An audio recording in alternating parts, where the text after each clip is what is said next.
Bueno, esta mañana a los tiempos nos acompaña el doctor Mauricio Alarcón, él es importante analista político electoral, con quien vamos a conversar en esta mañana. Él es el presidente de la Fundación Ciudadanía y Desarrollos, ¿no? Sí, perfecto, Sí, sí, bien. sí, sí. Muy bien, muy bien. Es que, es Ya que tanto se ha hecho extrañar el Osvaldo que ya se está hasta olvidando el nombre. es que no viene el doctor. Terrible. Solamente le llamo y está fuera del país.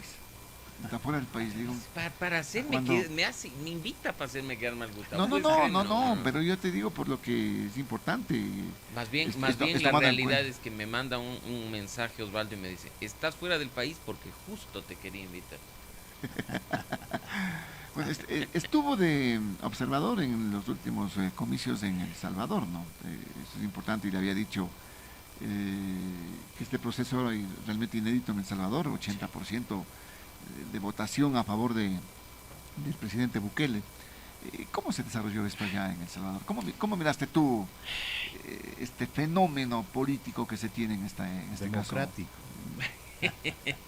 No, no, Bueno, pero es democrático, pues. partamos de eso y bueno, buen día Osvaldo, buen día ¿Cómo estás, Gustavo. Mauricio? Doctor, Un bienvenido. gusto estar No, de nuevo no, por acá y un un gusto abrazo también a tenerte por nuestra acá. audiencia. Pues lo principal en una democracia, uno de esos pilares fundamentales en los cuales se sostiene, es el Estado de Derecho. Y aunque suene un término muy propio de abogados, no es otra cosa que depender de las leyes, no de las personas. Si tú tienes una constitución que establece las reglas de juego sobre las cuales van a funcionar las instituciones, el presidente de la República, la Asamblea Nacional, la justicia, si tienes una constitución en la que además están las reglas de juego electoral, debes seguirlas, seas el presidente de la República o seas el más común de los ciudadanos, porque todos, en ese principio de igualdad ante la ley, estamos cubiertos por la misma Constitución. En el caso de El Salvador, y por ello el punto de partida, hay una norma constitucional adjunta además a un cuerpo de artículos, no es uno solo, son varios los candados para impedir la reelección de los funcionarios que ocupen el poder ejecutivo, Del presidente presidente. o presidenta de la República. No está habilitado ese tema. No obstante, forzando la norma, haciendo interpretaciones subjetivas, se habilitó la posibilidad de que el señor Nayib Bukele opte por un nuevo periodo. El resultado, sin duda, ha sido claro, a pesar de que los partidos de oposición han hecho, pues, varias observaciones, y creo que muy bien fundamentadas a la forma en la que se llevó principalmente el conteo de los votos, pero lo cierto es que ya está, como diríamos coloquialmente, Pero y hay que prestar atención a esos un temas. 80 y más por ciento, la población lo quiere, pues. Y ahí entra quizá, Osvaldo, el principal conflicto, porque quienes trabajamos en el tema de democracia estamos preocupados, claro, del respeto a la Constitución, del Estado de Derecho, también estamos preocupados de lo que ocurre con los derechos y libertades fundamentales, la libertad de expresión, por ejemplo. Al momento de hablar con ciudadanos en El Salvador, lo que te dicen a ti es, mire la seguridad que tenemos ahora.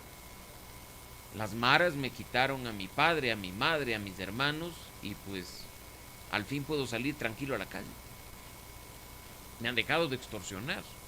Ya no me dinamitan los He negocios. visto muchos reportajes de ese Y tipo, uno ¿no? regresa a ver lo que vive Ecuador, quizá hoy un poco menos, pero lo que vive Ecuador, hay que hablar en presente. Y comprende en alguna medida por qué la ciudadanía está dispuesta a ceder una parte o una buena parte de su libertad personal para tener cierta seguridad. Ahora, libertad, seguridad y democracia no son elementos incompatibles entre sí. El punto es que cuando el Estado ha perdido terreno, cuando el Estado ha dado espacio completo para que en territorios nacionales haya un control paralelo a manos del narcotráfico, del crimen organizado o incluso de simplemente la corrupción, hay que poner en una balanza que es más importante, y ahí es cuando entramos en unos dilemas terribles respecto a cómo debería seguir la democracia. Yo te preguntaba porque, y esto a mucho honor de un ecuatoriano, pues fue observador de este proceso electoral, por eso le invitaron a Mauricio. Y te hacía acotación de este tema de El Salvador, porque tú lo has puesto de manifiesto, en cierto modo, lo que se estaba viviendo en el país, casi, sin decir que tenga la incidencia que tenían las maras allá, ¿no? Pero ya estábamos entrando en estos niveles ya exasperantes. De acuerdo, Osvaldo. Extorsión, la delincuencia, el narcotráfico. Son fenómenos distintos. En el caso de El Salvador, el control estaba en manos de estos grupos, para asimilarlos un poco, los maras. Ajá. Grupos, sí, muy violentos y que caían en las mismas prácticas, a diferencia de lo que ocurre en Ecuador. Igual vinculados con carteles del narcotráfico. Claro, ¿no? pero aquí el fenómeno ya es mucho más grande. O sea, si tú ves, por ejemplo, en El Salvador no se exporta ni es el puerto principal de salida de droga como lo está haciendo el Ecuador en los últimos años, ¿no? Sí hay diferencias en el fenómeno, no obstante, como tú bien dices, las prácticas, independientemente de si es una mara, una pandilla o si es un grupo terrorista, son las mismas. Intimidar a la población, generar terror en el ciudadano común para controlar su vida diaria, controlar sus actividades y prácticamente atropellar al Estado, ¿no? Pasar a controlar territorios enteros en materia de seguridad. Eso es lo que pasaba en El Salvador, pues, sí. Acuérdate. Ahora, este fenómeno, más o menos haciendo este símil, le está dando resultado al presidente Noboa, pues, porque él se va por el tema de la lucha contra las bandas delincuenciales. Inmediatamente entramos en el tema de declararlos terroristas, intervención de Fuerzas Armadas, ahora se avisora una consulta popular, es decir, con una aceptación que se acerca al 80% del presidente Noboa. Entonces, lo que tú decías, la gente lo que quiere es paz, tranquilidad para hacer su actividad. Es obvio que eso queremos los ecuatorianos.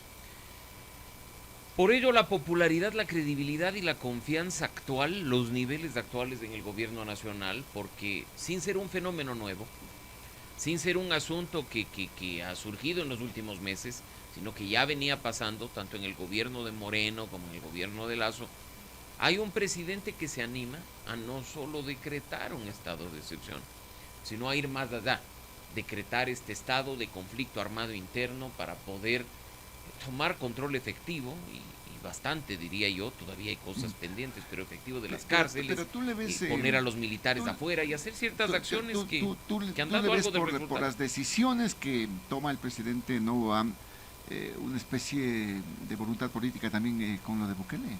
A ver, yo prefiero manejar, Osvaldo, las cosas por separado, y creo que hay que poner cada cosa en su lugar, al menos para lo que ocurre en Ecuador. Acá no estamos ni con simpatías ni con antipatías, sino con análisis que procura ser objetivo. De nuevo, es el primer presidente que se atreve a dar un paso más.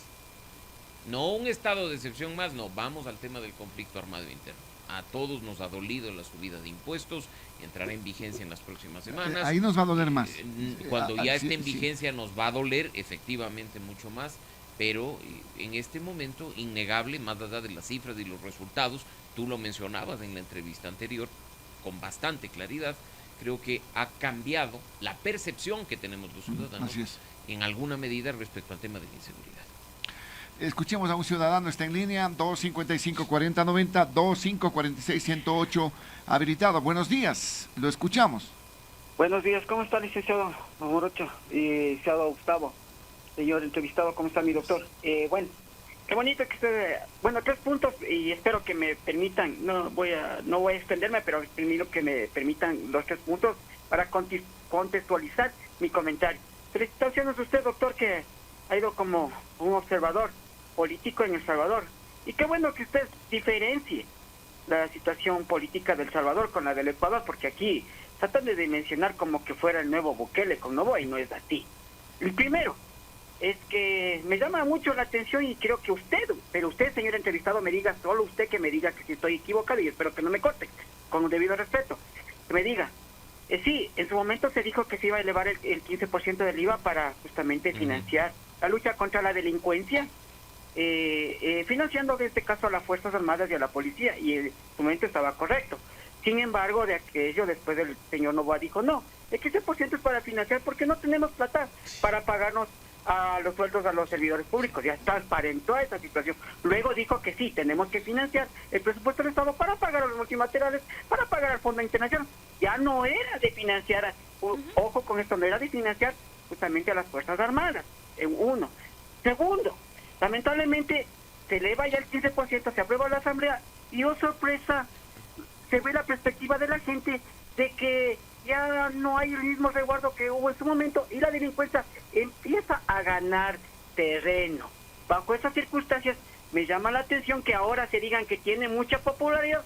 Señor entrevistado, ¿cuándo sabemos quién es ese dato? Pues por Dios, esa situación realmente llama la atención. Y yo creo que no sé si la gente tenga que reaccionar o tenga que aplaudir esta situación, pero como dijo un comediante que se llama Luisito Comunica, vaya dato perturbador de estas situaciones, que lamentablemente tengamos que trabajar para ganar $1 y tener como que comer, como come el presidente, que sabemos que él no come un almuerzo de $2.50, sino él come platos especiales de más allá de $40. Eso es lo que nos espera a los ecuatorianos. Señor entrevistado, le felicito, muchas gracias, y a usted le transmito y le devuelvo el comentario para ver si estoy equivocado o no. Gracias. Muchas gracias por el comentario y hay que decir que hay mucha razón en lo que se ha mencionado, en el sentido de, a ustedes les consta, cuando se planteó a través de una ley de urgencia en materia económica la subida del impuesto al valor agregado, directamente al 15%, se dijo que era para financiar, hablo de los mensajes comunicacionales, la guerra interna.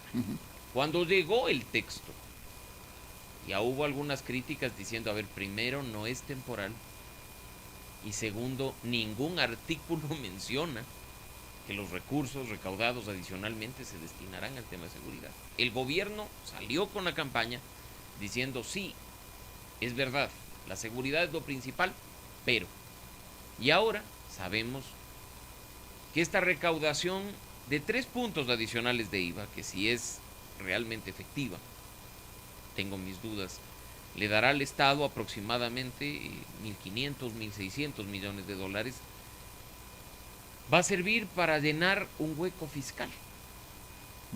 Un hueco que supera los 8.000 millones de dólares para el año 2024 y que en proporción representa prácticamente la quinta parte, ¿no? ¿Cómo le ves tú? ¿Nos doraron la píldora entonces? Por supuesto. Y no solo eso, Osvaldo, yo creo que ha sido muy, muy importante en algunos espacios como este, tratar el tema con brutalidad, con honestidad, de forma directa, sin cuidar las formas, porque el presidente sale con premio pues de la Asamblea Nacional.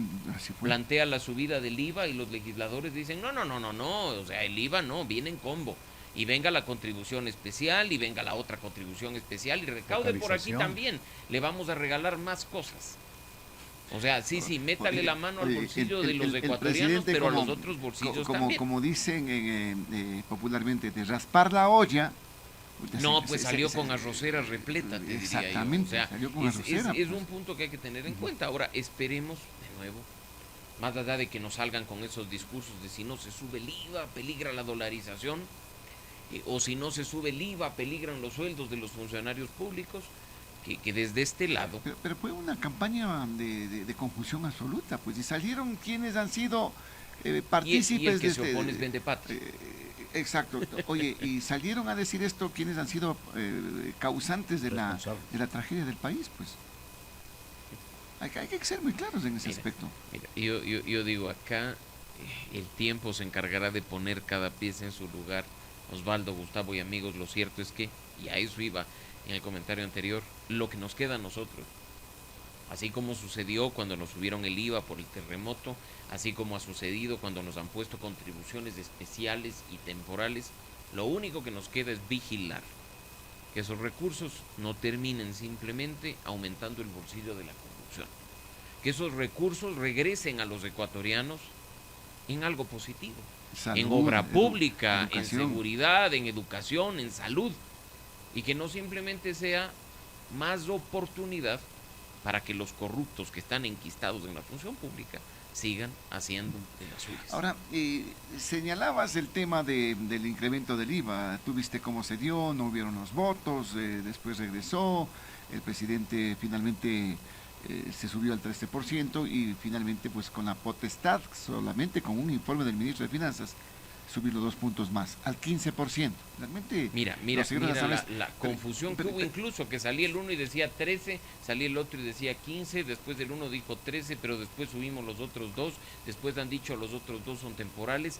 Lo único que sabemos es que a partir, en teoría, del 1 de abril, es el 15%. 15%. Y claro, a ti te van a decir, la canasta básica no graba IVA, por supuesto Sí, que sí, no, pues. lo dijo el presidente. Claro, no, no ha grabado el IVA. Pero ¿y los resultados y los productos de la canasta básica? ¿Tú has visto lo que dice la gente que van a los mercados de este momento? Realmente las cosas han subido su precio. Hay un pero fenómeno. aún no ha subido el IVA. O sea, Exacto, date pero- cuenta lo que pero significa, ya hay un Osvaldo, fenómeno que sin especulativo. que sin que haya pasado lo que sabemos pasará en las próximas semanas, ya sintamos el impacto directo. Tú ya veas en el mercado que hay, ya no te aumentan el precio.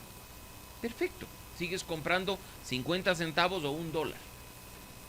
Ahora ya es Pero un te dólar. reducen la cantidad. Ujú. Antes 6 manzanas por $1, hoy 4, 5, dependiendo del tamaño.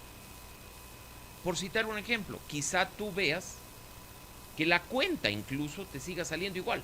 Fui al mercado con $20 y me gasté los $20, pero estás llevando menos. Sí, traes menos. Ya no vuelves con vuelto, La- pero incluso la vuelves gente que con va a menos los cosas. mercados, la gente de a pie se la ve bien complicada, Pero porque difícil. Osvaldo, de por Pero medio yo te- sí hay cosas que graban IVA. O sea, acá no podemos ir a lo simplista, que es decirle al país, esta es la lista de productos que no graban el IVA. O sea, usted va y compra una libra de arroz, el arroz como es producto de primera necesidad no graba IVA, perfecto. Pero, ¿cómo llega el arroz?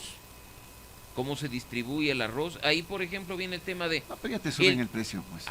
Te suben. La cadena que No te te permite suben el a IVA, ti, pero ya te subieron pero el la precio. cadena, ¿pero por qué? Porque Exactamente. la cadena que te permite a ti, Osvaldo, ir a coger una libra de arroz, aumenta sus costos. Pues. Exactamente.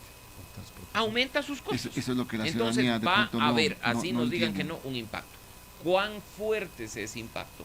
Y cómo veamos eso reflejado, regresando al tema principal, a lo que será un reforzamiento de la acción de seguridad o mejores armas, implementos, equipamiento para la policía y para los militares, habrá que verlo en el transcurso de 2024 y sin perder de vista que este es año electoral. Sí. Y ahí cerramos el círculo de lo que estamos hablando, porque en año electoral, con un presidente en campaña que combina las condiciones de presidente y candidato, vamos a escuchar muchas cosas que significan básicamente marketing y comunicación política, Bueno, sí, pero que en mira, la práctica no necesariamente resulten ciertas. y hay evidencias, ¿no? El presidente actual en campaña, acuérdate que ofreció subirles a los jubilados, equipararles con un sueldo básico, pues.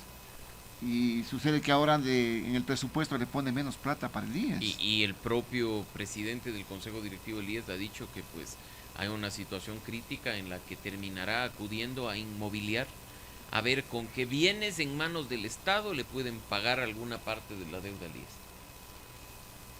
Impresionante. Es impresionante. No Es el hay, cuento de no hay nunca certezas. acabar. Te decía que en lo político, en la asamblea, como que se hacen los votos y se pelean y dicen cosas y no aprueban, Había pasan las leyes. Pero este acuerdo, como el acuerdo con la revolución, con los socialcristianos y con ADN, que decían que era lo más lógico, porque era con los dos bloques que podían negociar, como que está medio resquebrajado en este momento, Mauricio. Yo creo que sí. A raíz del asunto de la no aprobación de las reformas del COIP. Y lo hemos escuchado de boca de los protagonistas. Yo creo que acá no hay que interpretar nada. Los voceros de la Revolución Ciudadana, particularmente la señora Correa, ha dicho con claridad que el acuerdo está resquebrajado porque ellos han dado todo lo que se comprometieron a dar, particularmente en lo que tiene que ver con las leyes le han aprobado en las materia leyes económica, 13 leyes. y que no están recibiendo lo que les correspondía. Que era lo que les correspondía, al parecer, esa reforma que al interior de la comisión fue aprobada por unanimidad. Así fue. Aun cuando después se hagan al los Código locos, Orgánico ¿no? Que, Integral. Es que no es leí. Que, es que no nos han puesto un texto. No, sí, pero sí. mira, No, pero no, independientemente de si leyeron, no leyeron, escucharon, no escucharon, la irresponsabilidad de votar por votar respecto de una norma que busca dar mayores elementos para frenar el fenómeno de la impunidad respecto de la inseguridad es inaceptable. Ahora imagínate lo que sería, no sé si terminemos en ello, que se archive el paquete de reformas al Código Orgánico Se va a Integral archivar, Penal, cuando hay cosas positivas, pero Osvaldo, lógico. y que han tomado años llegar a Oye, donde están. pero- No es que la semana anterior, es que esto es lo Mauricio. que indigna, Osvaldo, no es que la semana anterior asambleístas se reúnen y dicen, vamos a cambiar el artículo para que ciertos delitos no se les permita ni la prelibertad, no, que terminen la condena entera. La semana anterior, no. Son propuestas presentadas en el periodo legislativo anterior, y no me refiero al que se cerró con la muerte cruzada, sino al del 17-21. Son años como para que ahora, con esta estrategia del caballo de Troya de meter por debajo una causal extra del recurso de revisión y meter en una disposición general la posibilidad hasta de destituir a los jueces de la Corte Constitucional, se echen abajo cosas que sí son positivas para el país. Es irresponsable. Que podían haberlas votado, ¿no? Aparte. Pero esto afecta a una consulta popular. Ya lo dijo el presidente.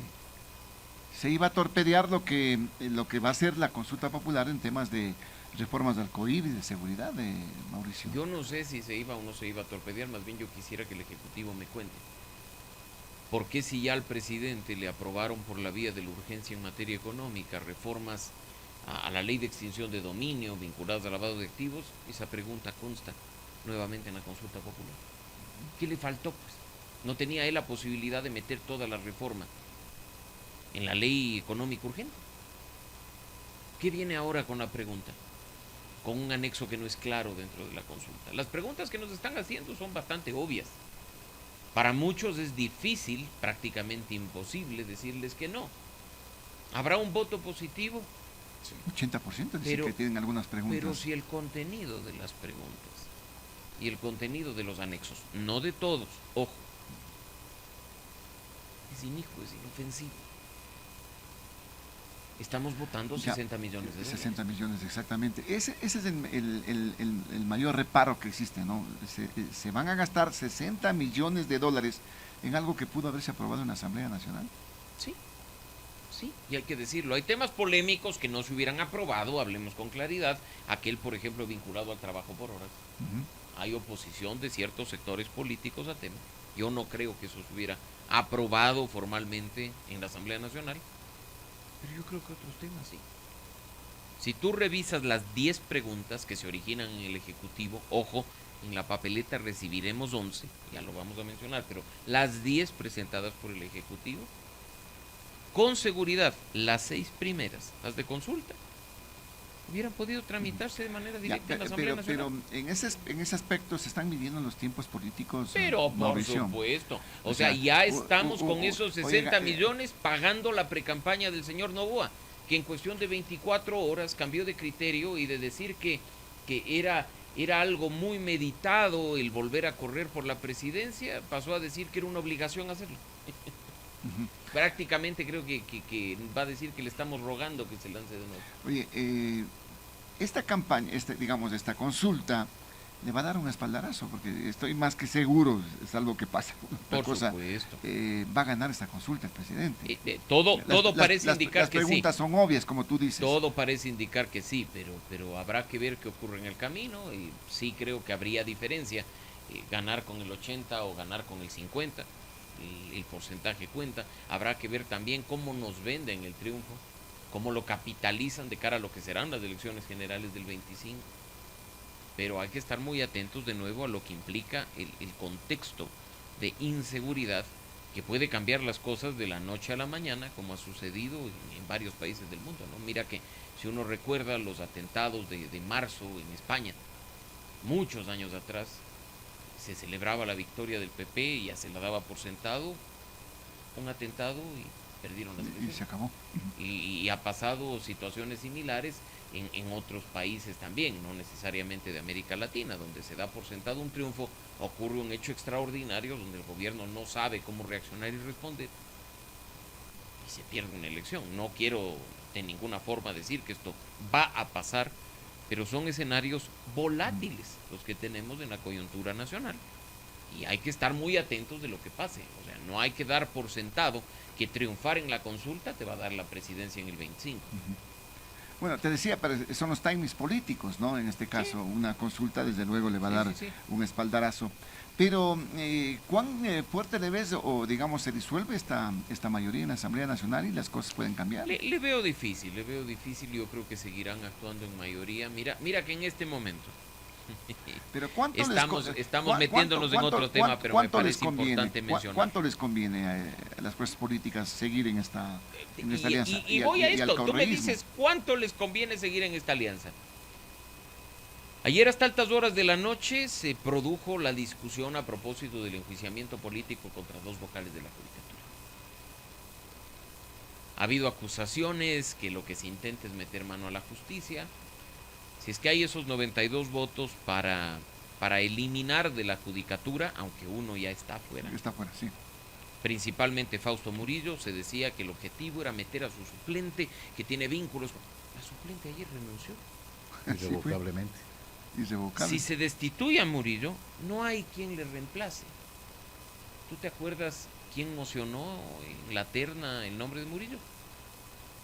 La Asamblea Nacional. Claro. ¿Quién tendrá entonces que para el año que le resta a la Judicatura mandar una nueva terna al Consejo de Participación? La Asamblea. ¿Y para qué se necesita la mayoría entonces? Un alfil en la Judicatura. ¿Vamos a romper? Si podemos meterle un dedito a la justicia. Ese tipo de detalles hay que tenerlos en cuenta. En este momento se han producido fricciones. La señora Correa ha salido dolida a decir que pues han fallado, que se siente defraudada. Y encontrarán la forma de seguir sacándole provecho a ese acuerdo. De nosotros depende que, como ya pasó con las reformas al Código Orgánico Integral Penal, no nos quieran meter gato por liebre. Ahora, en este sentido, también ese discurso de que quieren penetrar con el narcotráfico, dijo Murillo el día de ayer, pues en la Asamblea. Y si sabe estos temas, ¿por qué no los dice claramente? Pero la justicia no está ya penetrada por un narcotráfico. No, pero la Judicatura dice, no, es que pero cuidado, por Dios, ¿quién acaba de ¿quién cayó hace pocos meses a propósito del caso Metástasis? El presidente de la Judicatura no nos está contando nada nuevo. ¿Por qué está siendo procesado el señor Terán? ¿Dentro de qué contexto, de qué marco en el caso Metástasis? ¿Qué vínculos dice la fiscalía que tiene? ¿Cuántos jueces más están involucrados en el tema? Entonces, no es un tema nuevo, lo venimos denunciando desde varios sectores por mucho tiempo. La justicia está permeada por el narcotráfico y el crimen organizado. ¿Tú le ves que esta alianza va a continuar? Yo creo que sí. Yo creo que les es muy rentable a los 3 bloques principales. Es un matrimonio tripartito. Claro, no, y los matrimonios se pelean, pero se reconcilian, pues entonces hoy me peleo porque me quedaste mal con el Código Orgánico Integral Penal, pero tranquilo, mañana nos hacemos de buenas porque tenemos que armar una terna para la Judicatura. Pero estamos en año electoral, pues oye. Algo habrá que hacer también para posicionarnos. Y habrá que ver qué nos sacan cada uno de los actores, así como cartas de la manga para decirnos, yo debo ser electo. Mi partido es el que debe tener mayoría, porque este rato la disputa, además no es solo por la presidencia, es también por la Asamblea Nacional. Esta ha sido una asamblea de transición de 18 meses, ha hecho su trabajo en cuanto a terminar aquello que dejó la asamblea cesada por la mal llamada muerte cruzada, está haciendo el trabajo del presidente, aprobando estas leyes de urgencia en materia económica, pero la que viene es la de 4 años. La de 4 años. Y a ver, ¿quiénes pueden reelegirse? ¿Quiénes no? qué cartas van a poner los tres bloques principales, la Revolución Ciudadana, el Partido Social Cristiano y ADN, que ya no será una alianza de movimientos que incluso están siendo desaparecidos por el Consejo Nacional Electoral, sino que al parecer tendrá vida política Ya, pues, propia. Ahí le Vida está trabajando política. en el Consejo Electoral, ¿no? Entonces, veamos. Para que sea un partido. Como ya hemos anticipado en otras ocasiones, y esa frase histórica de la política nacional creo que es la más maravillosa que hasta el momento se ha visto. En la política ecuatoriana es posible hasta tostar granizo. Eso lo dijo Andrés F. Córdoba. Y hace ya bastantes hace décadas, mucho, pero claro. la frase Oye, pero está ¿cómo que más no, vigente ¿cómo que que no cambia este asunto, no? Nada cambia. porque ¿a quién le interesa que cambie? A los ecuatorianos. Entonces, ¿por qué elegimos a quienes están ahí? Lamentablemente Que son los el mismos. sistema ¿Por qué de, seguimos? el sistema democrático, los partidos nos- nos ponen, pues, y nos y interesa, toca. y nos interesa, pero ya se han dado elecciones. O sea, yo te pongo el ejemplo de lo que sucedió en Calacalí. Ah, sí, claro. A ver, aquí partido político X, Y, Es una Z, cosa me vienes a chiquita. presentar, pero es una cosa pequeña que puede ocurrir a nivel nacional. Una buena práctica que se podría replicar, un castigo a esas organizaciones políticas que no le dan la importancia debida a la representación. ¿Cuántos candidatos a la presidencia hoy están buscando partido? Esa es la lógica que deberíamos tener. No, pues, porque aquí debería haber una coherencia ideológica, debería haber un vínculo del candidato con el partido, no que esté en el micrófono de La Poderosa el candidato Osvaldo Morocho diciendo, me ofrezco al partido político que me quiera auspiciar, porque yo soy la persona que puede Yo soy salvar al Ecuador. yo soy el Entonces, Salvador. el señor Osvaldo Morocho, tradicionalmente ubicado, voy a decir, como un hombre de centro izquierda, termina candidatizándose por un partido de extrema derecha. Pero es que, ¿yo qué puedo hacer? Si es el partido que me acogió, eso oímos en las candidaturas a la presidencia y a la Asamblea Nacional. Ese es el fenómeno que hemos venido viviendo los ecuatorianos. Oye, tan bien está el presidente que inclusive los partidos políticos se están enancando pues en esa popularidad. Social Cristianos apoyan la consulta, Construye apoya la consulta. Hay que subirse con el ganador, pues. Y hablando en cuanto a comunicación política, marketing político y demás, no siempre opera de la manera que uno espera ese fenómeno de subirse al carro del ganador. Cuando además el ganador tiene una meta clara. Además, para lo cual no le interesa tener gente a su alrededor. Porque quienes están en este momento a su alrededor, en cuestión de pocas semanas, se convertirán en sus competidores, ¿no? O no va a tener candidato a la presidencia de la Revolución Ciudadana. O no va a tener candidato a la presidencia del Partido Social Cristiano. O no va a buscar la presidencia de la República nuevamente construida. Lo van a hacer. En este momento de la consulta buscarán pellizcar el éxito, si es que efectivamente ocurre. Pero quien ha liderado el tema y quien capitalizará prácticamente la totalidad del resultado será su promotor, pues, el presidente de la República. ADN. Mauricio, qué interesante conversar contigo. Venido punzante, ¿no? Desde El Salvador. Estuvo con Nayib Bukele. Siempre un gusto estar en el micrófono de La Poderosa y con ustedes, mis queridos amigos. Y que no pase tanto tiempo para vernos de nuevo, No, por favor. tú Ya haremos mucho, coincidir. Ya haremos coincidir el espacio. Gracias, Mauricio, muy amable. Siempre un gusto. El doctor Mauricio Alarcón, el presidente de la Fundación Ciudadanía y Desarrollo, analista político electoral, aquí a través de Radio Noticias La Poderosa.